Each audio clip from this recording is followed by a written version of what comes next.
জি বাবা। তরে কইছিলাম না একটু সাবধানে থাকতে, এত বড় একটা বিচার হয়ে গেল, পোলাটা কখন কি করে ফেলায় তার কোনো ঠিক আছে? সে তো অনেক দিন হয়ে গেছে বাবা।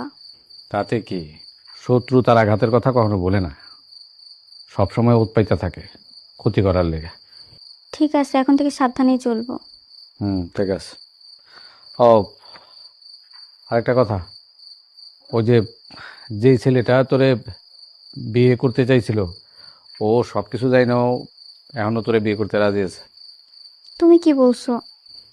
তা আমি কি কমু, আগে তো সব কিছু রেডি আছিল, আমিও হকে দিছি। মানে তুমি আমার বিয়ে পুরোপুরি ঠিক করে ফেলছো? হ্যাঁ, 3 দিন পর বিয়া, আগামী শুক্রবার। ওই ছেলে ঢাকায় চলে যাবো, তাই একটু তাড়াহুড়া করতেছে। এত তাড়াহুড়ো কি দরকার ছিল? পরের বার ছুটি নিয়ে আসতো, তখন বিয়ে হতো। শুভ কাজটা ফালায় রাখার দরকারটা কি, আমি তো সেটা বুঝলাম না। তাছাড়া ওই পোলাটার কথা তুই ভুলে গেছো, কোনো একটা অঘটন ঘটায় ফেলাইলে তখন কি হইব? ঠিক আছে বাবা, তুমি যা ভালো মনে করো তাই হবে। হ্যাঁ ঠিক আছে।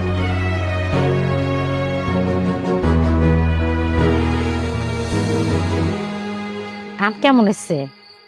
ভালো করতে। যাক, তাহলে টাকাটা হালাল হইল। আরে বাবা, বয়, তোর বাপে দেখ বাজার থেকে কি সুন্দর লাল টকটকে আম আনছে, আম খাবি? আম টাম রাহো, ওই মেম্বারের মাই আঙ্গ বাড়িতে কি করতেছিল? মাপ চাইছিল। হ্যাঁ, নিজের ভুল বুঝতে পারছে, মাপ চাই গেছে, তো ভালো হয়েছে না? আর তোমরা কি করলা? ঝামেলা বাড়ায় লাভ কি? আমিও মাফ করে দিছি। আর আমারে? তোর আবার কি করবো? আমার আবার কি হয়েছে না? সবকিছু তো আমিই করছি, ওরা বিরক্ত করলাম আমি, জোর করে বিয়া করলাম আমি, আর আমার লোকে তোমরা এত কিছু সহ্য করা লাগে। বাপরে, আমার কি মন চায় জানো? তোমার আবার কি মনছে আব্বা? আল্লাহ যদি কোনোভাবে এই মায়ের লগে ওরে মিলাই দিত, মানে এই মায়ের যদি আমরা অল লেগে ঘরে আনতে পারতাম কোনোভাবে, তাহলে সব অপমান মাইনা নিতাম। আব্বা তোমার মাথায় কি কোনো সমস্যা আছে? হ্যাঁ, ঘুরা ফিরা আবার এই মেয়ের আমি বিয়ে করতে যাবো?